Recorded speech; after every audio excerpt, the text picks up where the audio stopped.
नमस्ते बच्चों, मैं डॉक्टर सीमा चौधरी, सहाचार्य संस्कृत, राजकीय महाविद्यालय बूंदी। हमने अभी तक 12 श्लोकों का अध्ययन कर लिया है कुमार संभव महाकाव्य के।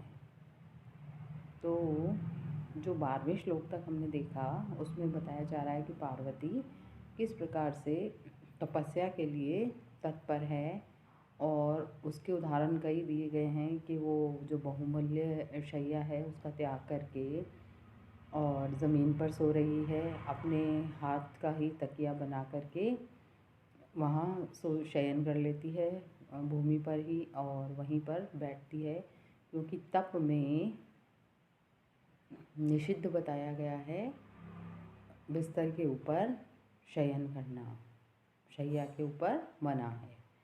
तो इसलिए पार्वती कठोर तप में लग गई है। उसी क्रम में आप आगे 13वां श्लोक देखिए। पुनर्ग्रहीतुं नियम स्थया तया द्वये अपि निक्षेप इव अर्पितं द्वयं लतासु तन्वीषु विलासचेष्टितं विलोलदृष्टं हरिणा अंगनासु च। अन्वय देखिए बच्चों, इसका क्या है। नियम स्थया तया तन्वीषु लतासु विलासचेष्टितं हरिणा अंगनासु विलोलदृष्टं च द्वये अपि द्वयं पुनः ग्रहीतुं निक्षेपः अर्पितम् इव। तो जो पार्वती है उन्होंने क्या किया है कि नियम स्थया, तपस्या का जो नियम है उसका पालन करने वाली तया, उस पार्वती ने तन्वीषु, जो अत्यंत ही सुकुमार और पतली लतासु, लताओं में तो विलास चेष्टितम, अपनी विलास को, हाव भाव को, चेष्टाओं को, और हरिणा अंगनासु, और जो हिरण हैं उनमें विलोल दृष्टम, अपनी चंचल दृष्टि को, चंचल नेत्रों को, द्वये अपि, दोनों स्थानों पर भी, ग्रहीतुम, ग्रहण करने के लिए, निक्षेप अर्पितम इव, मानो धरोहर की तरह रख दिया है। तो जो पार्वती है उन्होंने नियम स्थया, तपस्या के नियम रखने वाली हो गई हैं वो, और उन्होंने क्या किया है, तया, उस पार्वती के द्वारा, तन्वीषु, अत्यंत पतली, लतासु, लताओं में तो अपनी विलास चेष्टितम, विलास चेष्टा को, और हरिणा अंगनासु, और हिरणों में विलोल दृष्टम, अपनी चंचल दृष्टि को, द्वये अपि, दोनों स्थानों पर भी, ग्रहीतुम, दोनों चीज़ों को उन्होंने दोनों स्थानों पर, ग्रहीतुम, ग्रहण करने के लिए, निक्षेप अर्पितम एव, मानो धरोहर की तरह रख दिया है। तो वो क्या कहना चाह रहे हैं कि जैसे धरोहर रखी जाती है किसी के पास कुछ समय के लिए, उसी प्रकार से मनुष्य अपने धन को कुछ समय के लिए किसी दूसरे व्यक्ति के पास अमानत के रूप में रख देता है, और समय पड़ने पर फिर से ले लेता है। उसी प्रकार पार्वती ने भी क्या किया है, तपस्या की अवधि के अंतर्गत अपनी जो चंचल दृष्टि है उसको हरिणियों के पास रख दिया है, और हाव भाव को पतली लताओं के पास धरोहर के रूप में रख दिया है, जिसको कि वह प्रिय की प्राप्ति होने के पश्चात वापस ले लेंगी। ये जो श्लोक है इसमें उत्प्रेक्षा अलंकार का प्रयोग किया गया है बच्चों। तपस्या की अवधि में पार्वती का शरीर निश्चल एवं दृष्टि कैसी हो गई, स्थिर थी। अतः कवि ने कल्पना की है कि मानो पार्वती ने अपनी विभ्रम चेष्टा लताओं को तथा चंचल आदि जो चंचल दृष्टि जो है वो हरिणियों को धरोहर के रूप में दे दी है। यहाँ पर यह उल्लेखनीय बताया गया है कि हिरनियों की दृष्टि बहुत ही चंचल होती है। अब व्याकरण की दृष्टि से ये देखिए, यहाँ द्वये यानी दो अवयवो यस्य तद्वयम, और नियम स्थया, नियम प्लस स्था प्लस कह, दृष्टम में दृश प्लस कत प्रत्यय, विलास चेष्टितम में विलास एव चेष्टितम, विलास चेष्टितम। तो अब आप अगला श्लोक देखिए। अतंद्रिता।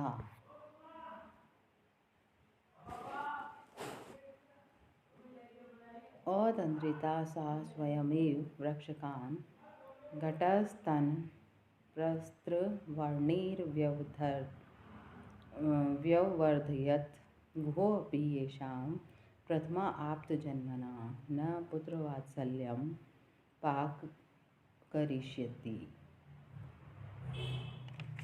अन्वय देखिए बच्चों, इसका क्या है। सा स्वयं एव अतंद्रिता सती वृक्षकान् घटस्तन प्रस्वर्णे व्यवर्धयत् गुह अपि प्रथम आप्तजन्मना येषां पुत्रवात्सल्यं न अपाकरिष्यति। तो अब वो जो पार्वती है वो किस प्रकार की हो गई है। अतंद्रिता, तंद्रा यानी आलस्य और अ यानी नहीं, जो बिल्कुल भी आलस्य नहीं करती थी, वो अब क्या कर रही है। इन वृक्षकान, ये जो वृक्ष हैं, पौधे हैं, उनको घट स्तन प्रस्रवर्ण, अपनी वक्ष जैसे घड़ों के जल से व्यवर्धयत, उन्हें बढ़ा रही थी। अर्थात जो छोटे छोटे घड़े हैं उनको उठा करके और उनमें जल भर के उन वृक्षों को पिला रही थी। और गुहो अपि, जो कार्तिकेय हैं, वो भी प्रथम आप्त जन्मना, अपने से पहले जन्म लेने वाले ये शाम, जिन पौधों को पुत्र वात्सल्यम अपाकरिष्यति, पुत्र प्रेम को दूर करेगा, मतलब नहीं कर पाएगा। तो क्या कहना चाह रहे हैं कि वो पार्वती कैसी हो गई है। सा स्वयं एव, ये जो पार्वती है स्वयं ही अतंत्रिता सती, कैसी हो गई है, आलस्य से रहित हो गई है। और वृक्षकान, और इन वृक्षों को घट स्तन प्रस्थ वर्णे, जो अपने वक्ष रूपी स्तनों के जल से सींच रही हैं और व्यवर्धयत यानी उनको बढ़ा रही हैं। अर्थात जो पौधे हैं उनको छोटे छोटे जो घट हैं उनसे जल पिला रही हैं। गुह अपि प्रथम आप्त जन्मना, और क्या कहा जा रहा है कि कार्तिकेय भी अपने से जो पहले जन्म ले चुके हैं, और वो उन पौधों के प्रति ये शाम पुत्र वात्सल्यम न अपाकरिष्यति, जो पुत्र प्रेम है पार्वती का उनके प्रति, उनको कम नहीं कर पाएगा। तो यहाँ क्या कहा जा रहा है कि पार्वती का वृक्षों के प्रति मातृवत वात्सल्य भाव व्यक्त हो रहा है। कवि का ये कहना है कि बाद में जन्म लेने वाला कार्तिकेय भी इनके प्रति जो पार्वती का प्रेम है, वात्सल्य है, उसको कम नहीं कर सकेगा। उसके जन्मोपरांत भी पार्वती का इनके प्रति वही वात्सल्य भाव बना रहेगा। ये जो घट स्तन प्रस्र वर्णी, यहाँ पर रूपक अलंकार का प्रयोग किया गया है। और व्याकरण की दृष्टि से यदि देखें तो अतंद्रिता, तंद्रा संजाता अस्या इति तंद्रिता, और न तंद्रिता इति अतंद्रिता, तंद्रा प्लस इतज, व्यवर्धयते में वी वर्ध और लंग है। पुत्र वात्सल्यम में पुत्रस्य है वात्सल्यम इति पुत्र वात्सल्यम, षष्ठी तत्पुरुष का प्रयोग किया गया है। प्रथम आप्त जन्मनाम में प्रथम आप्तम जन्म यस्ते तेषाम, यहाँ पर बहुव्रीहि समास का प्रयोग किया गया है। अगला श्लोक देखिए बच्चों। अरण्य बीजांजलि दान लालिता तथा च तस्यां हरिणा विश्वसु यथा तदीयैर्नयने कुतूहलात् पुरः सखीनां मितलोचने। इसका अन्वय देखिए बच्चों। अरण्य बीजांजलि दान लालिता हरिणाश्च तस्या तथा विश्वसु यथा कुतूहलात् तदीये नयने लोचने सखीनां पुरः अमीमीत्। तो यहाँ अब क्या कहा जा रहा है कि अरण्य बीजांजलि दान लालिता, जो अरण्य यानी जंगली, बीज अंजलि दान, निवार आदि से अंजलि दान, लालिता यानी पालित, लालिता पालित, जंगली अन्न निवार आदि से अंजलि दान से पालित, तस्याम उस पार्वती में विश्वसु विश्वास करते थे, यथा जिससे, कुतूहलात् कौतूहल से, तदीय उनकी, सखीनाम पुरः अभिमीत सखियों के समीप ही उनके अभिमीत क्या करती थी, नयने अपने लोचने, अपने नेत्रों को अपनी सखियों के पुरः यानी समीप ही अभिमीत नाप लेती थी। तो कहने का मतलब ये है कि पार्वती जो थी वो बहुत ही ज़्यादा हिल मिल रखी थी उन हरिणों से, तो वो हरिण भी उससे डरते नहीं थे।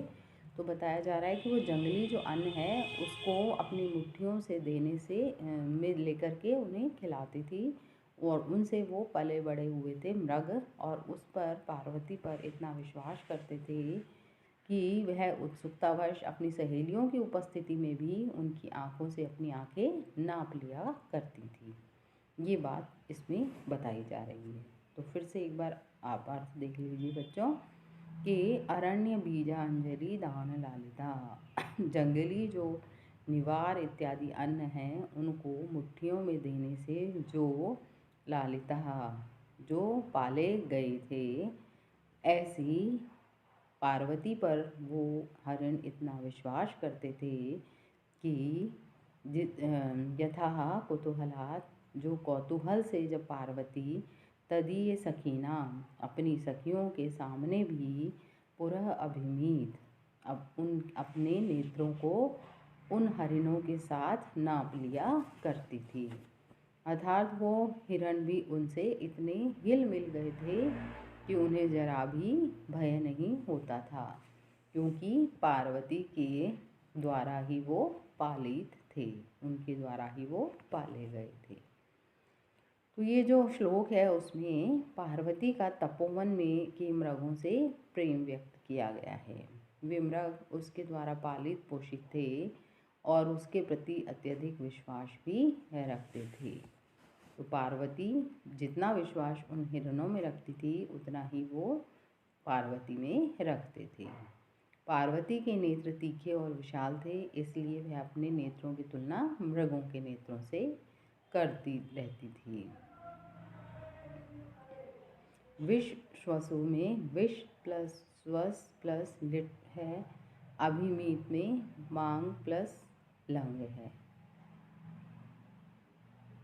अब इससे अगला श्लोक देखिए बच्चों। कृताभिषेका हुत जात वेदसम त्वगुत्तरा संगवतीम अदितिनिम दिद्रक्षवः ताम ऋषयो अभ्युपागमन न धर्मवृद्धेषु वय समीक्ष्यते। इसका अन्वय देखो बच्चों। कृताभिषेकां हुत जातवेदसं त्वगुत्तरा संगवतीम अदितिनिम ताम दिद्रक्षवः ऋषयः अभ्युपागमन धर्मवृद्धेषु वय न समीक्ष्यते। तो कृताभिषेक, जिस पार्वती के द्वारा स्नान कर लिया गया है, अभिषेक कर लिया गया है, और जिसने हुत जात वेदसम, हुत यानी हवन, और हवन की जिसने अग्नि में हवन कर लिया है, जात वेदसम अग्नि में, अग्नि के अंतर्गत जिसने हवन कर लिया है, और कृताभिषेका जिसने स्नान कर लिया है, उसको त्वगुत्तरा संगवतीम, जिसने वल्कल वस्त्रों का उत्तरीय धारण कर लिया है, उसको अदितिनिम स्तुति पाठ करने वाली ऐसी पार्वती को दिद्रक्षवः देखने की इच्छा करने वाले लोग अभ्युपागमन पास उसके आते थे। और क्यों कहा गया है ये सब चीज़ें कि धर्म वृद्धेषु, धर्म की वृद्धि में, जो धर्म में वृद्ध होते हैं उसमें उस संबंध में वय यानी अवस्था को आयु को समीक्ष्यते नहीं देखा जाता है। तो वो पार्वती कैसी थी बच्चों? जिसने अभिषेक कर लिया है, स्नान कर लिया है, जिसने अग्निहोत्र करने लग गई है जो, और जिसने वल्कल वस्त्रों को धारण कर लिया है और वेदों का अध्ययन करने वाली हो गई है, ऐसी पार्वती को लोग देखने के लिए आसपास से आते थे। क्यों कहा गया है कि न धर्म वृद्धेषु वय समीक्ष्यते, धर्म की जो वृद्धि करने वाले होते हैं व्यक्ति, उनकी वय न समीक्ष्यते, आयु को नहीं देखा जाता है। तो फिर से एक बार अर्थ देख लो बच्चों। वो पार्वती किस प्रकार की थी उसके बारे में बताया गया है कि कृताभिषेका, जिसने अभिषेक कर लिया है, स्नान कर लिया है, ऐसी हुत जात वेदसम, जिसने अग्निहोत्र कर लिया है, ऐसी त्वगुतरा संगवतिम, और जिसने वल्कल वस्त्रों को धारण कर रखा है, ऐसी अदितिनिम, और जिसने वेदों का अध्ययन कर रखा है, ऐसी उस पार्वती को दीद्रक्षवः, देखने की इच्छा करने वाले लोग अभ्युपागमन, उसके पास में आते थे। क्यों? क्योंकि धर्म वृद्धिषु, धार्मिक व्यक्तियों के संदर्भ में, जो धर्म की वृद्धि करने वाले हैं उनके संबंध में वय न समीक्ष्यते, आयु को नहीं देखा जाता है। तो इस श्लोक का भाव ये है कि पार्वती यद्यपि अवस्था में तो अन्य ऋषियों की तुलना में कम है, उनकी आयु कम है, लेकिन धर्म वृद्धि में वह उनसे कहीं ज़्यादा बढ़ कर के थी। इसलिए उनकी तपस्या को देखने के लिए वहाँ बड़े बड़े ऋषि मुनि भी आ रहे थे। इस प्रकार की कठोर तपस्या को पार्वती ने किया। अब जो इसकी अंतिम पंक्ति है, न धर्म वृद्धेषु वय समीक्ष्यते, ये एक सूक्ति है जिसका कि भाव यह है कि धर्म की वृद्धि में अवस्था कोई भी कारण नहीं होती है। बाल्यावस्था में भी कठोर तपस्या की जा सकती है और वृद्धावस्था में भी की जा सकती है, युवावस्था में भी कठोर तपस्या की जा सकती है। लेकिन यहाँ पर यह उल्लेखनीय है कि विद्वानों की दृष्टि में केवल उम्र ही बड़प्पन की परिचायक नहीं होती। और इस संदर्भ में ही मनु का ये कथन है कि न तेन वृद्धो भवति येनास्य पालितम शिरः, यो वे युवा अपि अधियानस्तं देवाः स्थविरं विदुः। तो ये जो श्लोक है उसमें अर्थांतर न्यास का अलंकार का प्रयोग किया गया है और मनु से भी यहाँ पर तुलना की गई है। मनु ने भी वही बात कही है कि धर्म की वृद्धि करने में आयु कहीं भी कोई भी मायने नहीं रखती है। और व्याकरण में ये देखिए बच्चों, कृता अभिषेकाम, कृतः अभिषेकः यया सा कृताभिषेका, ताम कृताभिषेकाम, बहुव्रीहि समास है। हुत जात वेद साम, हुतः जात वेदा यया सा हुत जात वेदाः, ताम हुत जात वेदसम। दिद्रक्षवः में द्रष्टुम इच्छवः, देखने के लिए उसको आते थे। धर्म वृद्धेषु, यहाँ पर धर्मेण वृद्धाः धर्म वृद्धास्तेषु धर्म वृद्धेषु। तो बच्चों ये 16 श्लोक तक आज हमने अध्ययन किया है। अब इसके आगे अगली कक्षा में प्रारंभ करेंगे।